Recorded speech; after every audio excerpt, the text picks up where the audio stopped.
Doctor Nageshwar Reddy గారికి కేంద్ర ప్రభుత్వం పద్మవిభూషణ్ అవార్డు ప్రకటించిన సందర్భంగా డాక్టర్ విష్ణు గారు ఒక ఆత్మీయ సమ్మేళనం ఏర్పాటు చేసి మన తెలుగు జాతి గౌరవాన్ని నిలబెట్టిన నాగేశ్వర్ రెడ్డి గారిని సన్మానించడం అనేది ఒక మంచి సాంప్రదాయం. ఈ కార్యక్రమంలో నాతో పాటు Telangana medical and health minister Damodar Rajanarasimha గారు, సహచార మంత్రివర్గ సభ్యులు ఉత్తమ్ కుమార్ రెడ్డి గారు, తుద్దిల్ల శ్రీధర్ బాబు గారు, డాక్టర్ వివేక్ గారు, షబీర్ అలీ గారు, మిగతా మిత్రులు, నాగేశ్వర్ రెడ్డి గారి ఆత్మీయ బంధువులందరూ కూడా ఈ కార్యక్రమంలో పాల్గొని ఈ కార్యక్రమాన్ని నిండుదనం తీసుకొచ్చిన అందరినీ మనస్ఫూర్తిగా అభినందిస్తున్నా. ఇంతకుముందు మాట్లాడిన పెద్దలందరూ ఏకగ్రీవంగా ఒక అంశాన్ని ప్రస్తావించడం జరిగింది. పద్మశ్రీ, పద్మభూషణ్, పద్మవిభూషణ్. తెలుగు జాతి నుంచి ఒక డాక్టర్గా అరుదైన అవకాశం నాగేశ్వర్ రెడ్డి గారికి వచ్చిందని, వారికి భారతరత్న ఇవ్వాలని ఉత్తమ్ కుమార్ రెడ్డి గారు అన్నారు. తప్పకుండా ఉత్తమన్న, మన ప్రభుత్వంలో మీరే బాధ్యత తీసుకొని వారికి భారతరత్న ఇప్పించే బాధ్యత మన ప్రభుత్వంలో మీరే తీసుకున్నారు. అదేవిధంగా తెలంగాణ రాష్ట్ర ప్రభుత్వం దామోదర్ రాజనరసింహ గారు మెడికల్ అండ్ హెల్త్ మినిస్టర్గా by education is an engineer, by nature is an A social doctor. సమాజంలో ఉన్న రుగ్మతలు, సమాజంలో పేదలకు వైద్యం ఎంత అవసరమో గుర్తించిన వ్యక్తి ఈరోజు మెడికల్ అండ్ హెల్త్ మినిస్టర్గా తెలంగాణ రాష్ట్రంలో ఉన్నారు. తెలంగాణ రాష్ట్ర ప్రభుత్వము ఒక పాలసీ తీసుకురావాలనుకుంటుంది, హెల్త్ టూరిజం పాలసీ. హెల్త్ అనేది మన రాష్ట్రంలో ఉన్న వాళ్లకు వైద్యాన్ని అందించడమే కాదు, ప్రపంచంలోనే ఉన్న వాళ్లకు తెలంగాణ రాష్ట్రం నుంచి, ముఖ్యంగా హైదరాబాద్ నగరం నుంచి అన్ని రకాల వైద్య సహకారం అందించడానికి అవసరమైన పాలసీని తీసుకురావాలని తెలంగాణ రాష్ట్ర ప్రభుత్వం భావిస్తుంది. We're working on it. అదేవిధంగా pharma, we're legends in pharma. నాకు తెలిసి 1/3 of the vaccines, 35% of the bulk drugs produced Telangana state. దేశంలోనే, ప్రపంచంలోనే బల్క్ డ్రగ్స్ విషయంలో, వ్యాక్సిన్ విషయంలో తెలంగాణ రాష్ట్రానికి ఉన్న ప్రత్యేకత అందరికీ తెలుసు. కోవిడ్ సందర్భంగా కూడా మనమే అత్యధికంగా ఇక్కడి నుంచి వ్యాక్సిన్ని సరఫరా చేయడం జరిగింది. కోవిడ్ సందర్భంగా డాక్టర్ నాగేశ్వర్ రెడ్డి గారు వైద్యాన్ని అందించడమే కాకుండా అవేర్నెస్ ప్రోగ్రాం కూడా వారు చేయడము, ఏ విధంగా జాగ్రత్తలు పాటించాలి, కోవిడ్ వచ్చిందంటే ప్యానిక్ బటన్ నొక్కాల్సిన అవసరం లేదు, తీసుకోవాల్సిన జాగ్రత్తలు తీసుకుంటే ఎలాంటి ప్రమాదం లేదు అనే అవగాహన కల్పించడంలో కూడా నాగేశ్వర్ రెడ్డి గారు ప్రత్యేకమైన పాత్ర పోషించారు. ఈరోజు తెలంగాణ రాష్ట్ర ప్రభుత్వం పేదలకు ఉచిత వైద్యాన్ని అందించే క్రమంలో ఆనాడు డాక్టర్ వైఎస్ రాజశేఖర రెడ్డి గారు మొట్టమొదట రాజీవ్ ఆరోగ్యశ్రీ తీసుకొచ్చి పేదవాడు కలలో కూడా ఊహించని కార్పొరేట్ రంగ వైద్యాన్ని అత్యంత నిరుపేదకు అందుబాటులోకి తీసుకొచ్చి ఆనాడు 2 లక్షల రూపాయల వరకు రాష్ట్ర ప్రభుత్వం ఉచిత వైద్యాన్ని అందించే పథకాన్ని దేశంలోనే మొట్టమొదట మన తెలుగు రాష్ట్రాలలో డాక్టర్ వైఎస్ రాజశేఖర రెడ్డి గారు ప్రవేశపెట్టారు.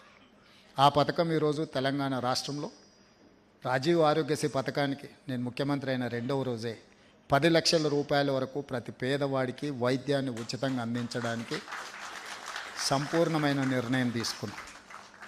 ఇదే కాకుండా ముఖ్యమంత్రి సహాయ నిధి నుంచి కంబైన్డ్ స్టేట్లో కానీ ప్రత్యేక రాష్ట్రంలో కానీ ఒక్క సంవత్సరంలో 900 కోట్ల రూపాయల సహాయాన్ని అందించింది కూడా మా ప్రభుత్వం. మేము పేదల వైద్యానికి 900 కోట్ల రూపాయలు ముఖ్యమంత్రి సహాయ నిధి నుంచి ఒక్క సంవత్సరంలోనే ఖర్చు పెట్టడం జరిగింది.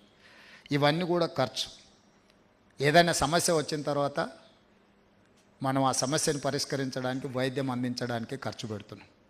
కానీ ఈరోజు ఆ సమస్య రాకుండా తీసుకోవాల్సిన జాగ్రత్తలు, దానికి సంబంధించిన రీసెర్చ్ కానీ, దానికి సంబంధించిన నివారణ చర్యలు తీసుకోవాల్సిన సందర్భం వచ్చింది. ఈరోజు రకరకాల స్పెషలైజేషన్స్ వచ్చిన తర్వాత నాకైతే పెద్ద ఈ స్పెషలైజేషన్స్ మీద పెద్ద అవగాహన లేదు. డాక్టర్ అంటే డాక్టర్ ఫర్ మీ, డాక్టర్ అంటే ఫ్యామిలీ డాక్టర్. ఫ్యామిలీ డాక్టర్ అంటే మన కుటుంబ సభ్యుల్లాగా పేషెంట్లతో మాట్లాడి వాళ్ళతో కలిసి ఒక సోదరుడిగానో, ఒక సోదరీమణిగానో, ఒక అన్నగానో వాళ్ళతో మాట్లాడి వాళ్ళ సమస్యలను తెలుసుకొని వైద్యం అందిస్తే మీరు ఇచ్చే మెడిసిన్ కంటే కూడా మీరు పలకరించే విధానంతో సగం రోగాలు నయమవుతాయని నేను సంపూర్ణంగా విశ్వసిస్తాను. It is an relation between patient and doctor. It is an family relation. That is why they called family doctor. కానీ డే బై డే అది తగ్గుతూ ఉంది. బికాజ్ ఆఫ్ స్పెషలైజేషన్ ఏమో లేదా ట్రాన్సాక్షన్ రిలేషన్స్ వల్ల తగ్గుతుందేమో నాకు తెలీదు. కానీ భవిష్యత్తులో ఫ్యామిలీ డాక్టర్స్ విధానం కొనసాగాలి. ఎందుకంటే ఒక పేషెంట్ ఆ ఫ్యామిలీ యొక్క స్ట్రక్చర్, వాళ్ళ డిఎన్ఏ లేకపోతే వాళ్ళ ఫార్మేషన్ అర్థమవుతే ట్రీట్ చేయడం ఈజీ అవుతుంది. ప్లస్ ఈరోజు తెలంగాణ రాష్ట్రంలో కానీ దేశంలో మనం ప్రతిసారి డాక్టర్ దగ్గరికి వెళ్ళినప్పుడల్లా అన్ని రకాల పరీక్షలు చేస్తున్నారు. ఆ రికార్డ్ మనం ఎక్కడ దాచిపెట్టడం లేదు. పోయినప్పుడల్లా కొత్త పరీక్షలు చేయడం, ఆ సందర్భానికి ఉపయోగించడం జరుగుతుంది. అందుకే తెలంగాణ రాష్ట్ర ప్రభుత్వం డిజిటల్ హెల్త్ కార్డ్ క్రియేట్ చేయాలా. Digital health card for each individual.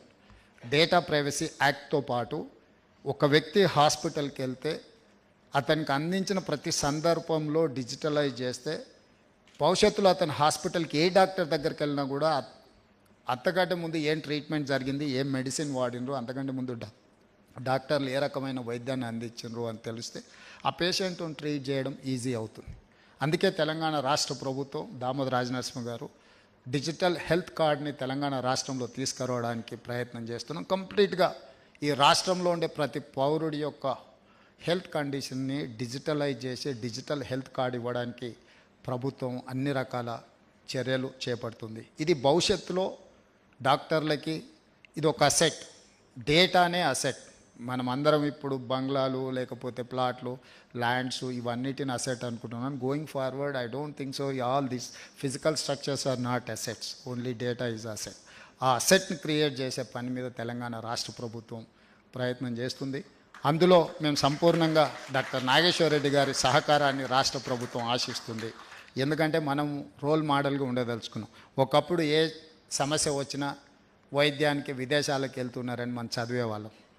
కానీ ఈరోజు మిడిల్ ఈస్ట్ కంట్రీస్ నుంచి, ఇతర దేశాల నుంచి హైదరాబాద్ రాష్ట్రానికి, తెలంగాణకి, హైదరాబాద్కి ముఖ్యంగా వైద్య సహాయం కోసం వస్తున్నారు. ఈరోజు అందుకే మేము అన్ని రకాలుగా వాళ్ళకు వచ్చే వాళ్ళకి ఏ రకమైన డైరెక్ట్ ఫ్లైట్ కనెక్టివిటీ, రీసెంట్గా నేను ఏవియేషన్ మినిస్టర్ని కలిసినప్పుడు కూడా మిడిల్ ఈస్ట్ నుంచి డైరెక్ట్ ఫ్లైట్స్ హైదరాబాద్ కోసం అడుగుతున్నాం. లేకపోతే వాళ్ళు కనెక్టింగ్ ఫ్లైట్స్ పట్టుకొని ఆ పేషెంట్స్ ఇక్కడికి రావడానికి, ఇక్కడికి వచ్చిన తర్వాత కూడా సెక్యూరిటీ క్లియరెన్సెస్ కూడా చాలా సమయం తీసుకుంటుంది. వాటికి సపరేట్ కౌంటర్ పెట్టి ఇతర దేశాల నుంచి ఎవరైనా హెల్త్ పరమైన అంశాల మీద వస్తే వాళ్ళని ప్రత్యేకంగా ట్రీట్ చేయడానికి అవసరమైన నెగోషియేషన్స్ని కూడా గవర్నమెంట్ ఆఫ్ ఇండియాతో చేయాలని తెలంగాణ రాష్ట్ర ప్రభుత్వం నిర్ణయించుకున్నది. అదేవిధంగా ఒక క్యాంపస్ క్రియేట్ చేద్దాం అనుకుంటున్నాం. అక్కడొకటి కాకుండా ఒక 1000 acres ల్యాండ్లో నియర్ బై ఎయిర్పోర్ట్ ఒక కంప్లీట్ హెల్త్ క్యాంపస్ క్రియేట్ చేయడం ద్వారా అక్కడ అన్ని స్పెషలైజేషన్స్, అన్ని రకాల వైద్యం అందించే విధంగా అందరినీ అక్కడ వాళ్ళ సంస్థలను ఏర్పాటు చేసుకోవడానికి అవసరమైన ప్రణాళికలను కూడా తెలంగాణ రాష్ట్ర ప్రభుత్వం సిద్ధం చేస్తుంది. అంటే నా point it is very simple. Hyderabad, Telangana ఎవరికి ఏమి కావాలన్నా వైద్య సహాయాన్ని అందించగలిగిన స్థాయికి తెలంగాణ రాష్ట్రం రావాలి. రాష్ట్రం ఆ స్థాయికి చేరాలి అని అనుకుంటే నాగేశ్వర రెడ్డి గారు లాంటి వాళ్ళ సహకారం తెలంగాణ రాష్ట్ర ప్రభుత్వానికి అవసరం ఉన్నది. నేను మిత్రుడు దామోదర్ రాజ నరసింహ గారికి సూచన చేస్తున్నా, మనం హెల్త్ పాలసీని ఏదైతే చేయాలనుకుంటున్నాం అందులో నాగేశ్వర రెడ్డి గారి సేవల్ని, వారి సలహాలని, వారి అనుభవాన్ని దాదాపుగా 41 సంవత్సరాల నుంచి నిరంతరం వారి ఈ సేవలో, ఈ వృత్తిలో ఉన్నారు. ఈ వైద్య వృత్తిని వారు ఉద్యోగం అనుకోలేదు, వారు బాధ్యత అనుకున్నారు. కాబట్టి వారికి ఇంత గొప్ప గౌరవం, ఇంతమంది అభిమానులు ఏర్పడ్డారు. ఇతర దేశాలలో పెద్ద పెద్ద సంస్థలు ఆయనకు కోట్లాది రూపాయలు ఇవ్వాలని ఆఫర్ చేసిన ఆయన ఇక్కడి ప్రజలకు సేవలు అందించాలి, తనలో ఉన్న నైపుణ్యాన్ని ఇక్కడ ప్రజలకు ఉపయోగించడం ద్వారా ఒక గౌరవం, ఒక ఆత్మ సంతృప్తి పొందాలి అని వారు ఏదైతే ప్రయత్నం చేస్తున్నారో మనస్ఫూర్తిగా వారిని అభినందిస్తున్నా. ఏఐజీ కానీ, నాగేశ్వర రెడ్డి గారు కానీ తెలంగాణ రాష్ట్ర ప్రభుత్వం నుంచి ఏదైనా, నాకు తెలిసి ఏ సహాయం అవసరం పడుతుందని నేను అనుకోవడం లేదు, ఏదైనా సహాయం అవసరం పడితే మాత్రం సంపూర్ణంగా తెలంగాణ రాష్ట్ర ప్రభుత్వం మీకు అండగా నిలబడుతుంది. మీ సంస్థను విస్తరించండి, ప్రపంచానికే ఆదర్శంగా ఉండే విధంగా మీరు రాణించాలి. తప్పకుండా మీకు భారతరత్న వచ్చే విధంగా మా ప్రభుత్వం బాధ్యత తీసుకుంటుందని తెలియజేస్తూ మీ అందరి దగ్గర సెలవు తీసుకుంటున్నాను.